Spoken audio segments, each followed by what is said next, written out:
Tehran से 900 kilometre दूर दक्षिण पश्चिम में असलुयह बंदरगाह शहर में फार्स आर्थिक ऊर्जा संयंत्रों के पास स्थित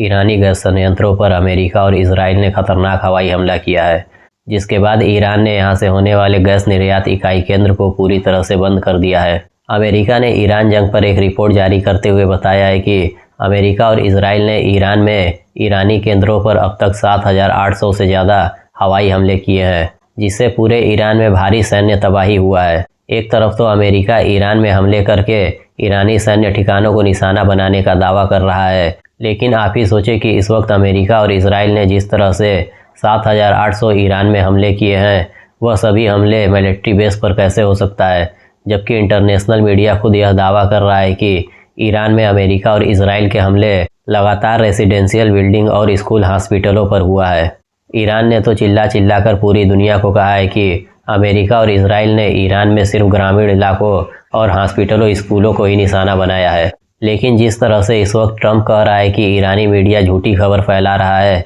एक बार हम सब भी मान लेते हैं कि ईरानी मीडिया हो सकता है कि झूठ बोल रहा हो, लेकिन इस वक्त इंटरनेशनल मीडिया भी ईरान में स्कूल, हॉस्पिटल और रेसिडेंशियल इलाकों में अमेरिका और इजराइल के हो रहे हमलों का गवाह बन चुका है। और इस वक्त लगातार इंटरनेशनल मीडिया ईरान में अमेरिका और इजराइल के हमलों को कवर करके पूरी दुनिया के सामने दिखा रहा है। इसमें ज़्यादातर तुर्की और यूरोपीय देशों के इंटरनेशनल मीडिया शामिल है, जो पूरी दुनिया के सामने कम से कम झूठ तो नहीं बोलेगा कि अमेरिका और इजराइल लगातार इस वक्त ईरान में रेसिडेंशियल बिल्डिंग और हॉस्पिटलों, स्कूलों को अपना निशाना बना रहे हैं। वही सोचने वाली बात है कि जिस तरह से अमेरिका ने इस बात को एक्सेप्ट किया है कि अमेरिका और इजराइल ने 7,800 अब तक ईरान में हमले किए हैं। अगर अमेरिका इजराइल के ईरान पर किए गए एक हमलों में एक ईरानी लोगों के मारे जाने की एवरेज रिपोर्ट ली जाए, तो उस हिसाब से अमेरिका और इजराइल ने 7,800 ईरान में हमले किए हैं। अगर एक हमले में एक लोग भी मारे जा रहे हैं, तो अब तक ईरान में 7,800 ईरानी लोग मारे जा चुके हैं। इस रिपोर्ट को देखकर आप भी समझिए कि इस वक्त ईरान में मरने वाले लोगों की कितनी कम संख्या दिखाई जा रही है। लेकिन इस वक्त सही तरीके से देखा जाए तो ईरान में 10,000 से ज़्यादा लोग मारे जा चुके हैं। हो सकता है कि इससे भी ज़्यादा लोग इस 20 दिन के जंग में मारे जा चुके हों। वहीं ट्रंप ने अब ईरान में बचे हुए हिस्से और इंफ्रास्ट्रक्चर को भी पूरी तरह से तबाह करने का आदेश दे दिया है।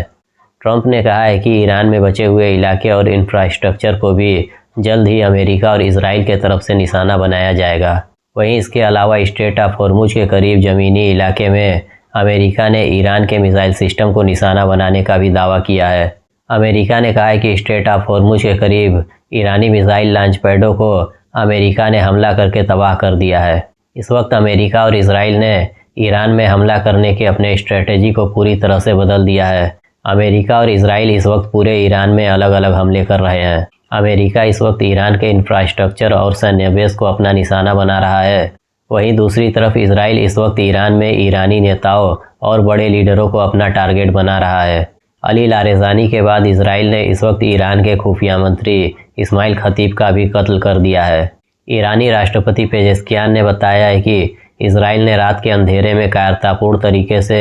ईरान के खुफिया मंत्री इस्माइल खतीब पर हमला किया था, जिसमें ईरानी खुफिया मंत्री इस्माइल खतीब का इंतकाल हो गया। वहीं इजराइल इस वक्त लगातार ईरान में ईरानी लीडरों को अपना सफलतापूर्वक निशाना बना रहा है। इस वक्त यह समझ में नहीं आ रहा है कि इजराइल को ईरान के लीडरों की इतनी सटीक जानकारी कहां से मिल पा रहा है, जिससे इजराइल ईरान में इतना सटीक हमला करके ईरानी लीडरों को इतने आसानी से मार दे रहा है। यह ईरान के लिए अब एक बहुत बड़ा चैलेंज बन चुका है कि वह अपने बचे हुए लीडरों की हिफाजत किस तरह से करते हैं और इनके खुफिया जानकारी और ठिकानों को इजराइल के हाथों लीक होने से कैसे बचाते हैं। इस वक्त ईरान को इस पर काफ़ी मजबूती से काम करने की ज़रूरत है, क्योंकि अगर ऐसा ही चलता रहा तो ईरान के सभी टॉप लीडर जल्द ही मारे जाएंगे। वहीं IRGC के कमांड के तरफ से इतने ईरानी लीडरों के मारे जाने के बाद अब IRGC ने कहा है कि वह जल्द ही इजरायली प्रधानमंत्री नेतन्याहू को कत्ल कर देंगे। लेकिन जब से IRGC ने नेतन्याहू की हत्या की बात कही है,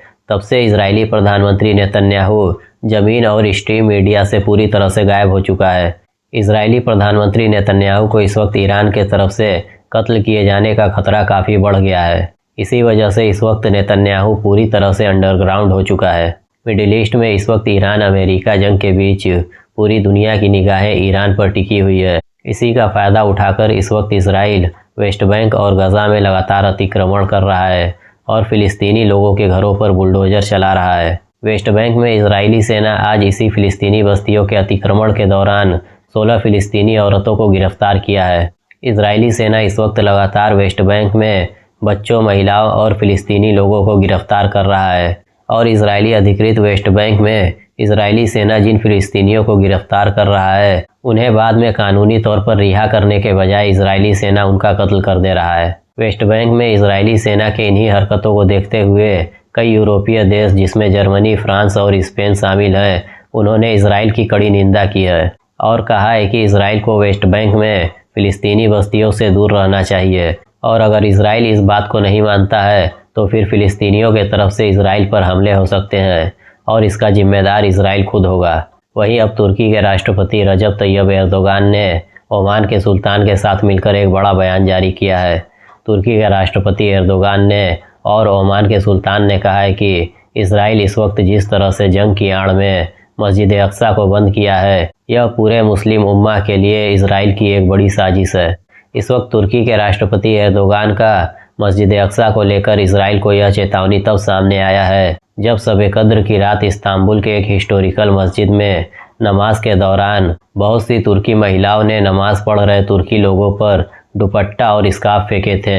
और यह नारा लगाया था कि जब तुम किबला अव्वल मस्जिद अक्सा की हिफाजत नहीं कर सकते तो फिर तुम्हारा नमाज पढ़ना किस काम का। इसी वजह से तुर्की की महिलाओं ने इस्तांबुल के हिस्टोरिकल मस्जिद में नमाज पढ़ रहे लोगों को दुपट्टा फेंककर उनके ज़मीरों को जगाने की कोशिश कर रही थी कि इतने दिनों से मस्जिद अक्सा जो हमारा किबला अव्वल है उसे इजराइल ने जंग के बहाने से अब तक बंद कर रखा है और उसमें अब रमज़ान के पाक महीने में भी नमाज पूरी तरह से बंद है। खैर, इस वक्त तुर्की की महिलाओं ने अपने देश के मर्दों को मस्जिद अक्सा के नाम पर उनके गैरत को जगाने की कोशिश तो किया, लेकिन इस वक्त मिडिल ईस्ट के सभी मुस्लिम देश, सऊदी अरब, कतर, कुवैत, जिनकी रिस्पॉन्सिबिलिटी है कि वह इजराइल के हाथों मस्जिद अक्सा को बचाएं और मस्जिद अक्सा में नमाज को आबाद करें, वह पूरी तरह से खामोश हैं। खैर, यह सिर्फ मिडिल ईस्ट के देशों का ही हक नहीं है, यह पूरी दुनिया के मुसलमानों की गैरत की बात है, लेकिन इस वक्त पूरी दुनिया के मुसलमान इस पर पूरी तरह से खामोश हैं। इससे बेहतर तो इस वक्त ब्रिटेन के प्रधानमंत्री कीर स्टारमर हैं, जिन्होंने ब्रिटेन में सार्वजनिक स्थलों पर मुसलमानों के नमाज पढ़ने को लेकर किए गए आपत्तिजनक टिप्पणी पर ब्रिटेन के न्याय सचिव निक टिमोथी को बर्खास्त करने का आदेश दिया है। ब्रिटिश पीएम कीर स्टारमर ने कहा है कि जब वह ब्रिटेन के कुछ सार्वजनिक स्थलों पर किसी भी धर्म के कोई प्रोग्राम को देखते हैं तो उन्हें काफ़ी खुशी होता है और इससे ब्रिटेन की एकता का पता चलता है। स्टारमर ने आगे कहा कि यहूदी अपने इवेंट पर उसी जगह पर अपना हालुका मनाते हैं, हिंदू अपना दीपावली मनाते हैं और क्रिश्चियन अपना क्रिसमस डे मनाते हैं, तो फिर वहां उस सार्वजनिक स्थलों पर मुस्लिम इवेंट होने पर मुस्लिमों को नमाज पढ़ने से रोका जाना पूरी तरह से गलत है। एक तरफ तो ब्रिटेन में मुसलमानों के नमाज पढ़ने को लेकर एक गलत टिप्पणी के वजह से ब्रिटेन के प्रधानमंत्री को सामने आकर इन बातों को कहना पड़ा, वहीं दूसरी तरफ हमारे देश में इस वक्त सार्वजनिक स्थलों पर नमाज पढ़ना तो दूर की बात है, अपने मस्जिदों और घरों में भी नमाज पढ़ना इस वक्त जुर्म बन गया है। वहीं ब्रिटेन से इस वक्त हमारे देश की सरकार को कुछ सीखना चाहिए कि अपने देश के विविधता और एकता को बनाए रखने के लिए किस तरह से काम किया जाता है और किस तरह से अगर किसी एक पार्टिकुलर धर्म को निशाना बनाया जाता है तो उसे रोककर अपने देश की एकता को बनाए रखने की ज़रूरत है। यह बातें इस वक्त हमारी सरकार को ब्रिटेन से सीखने की ज़रूरत है।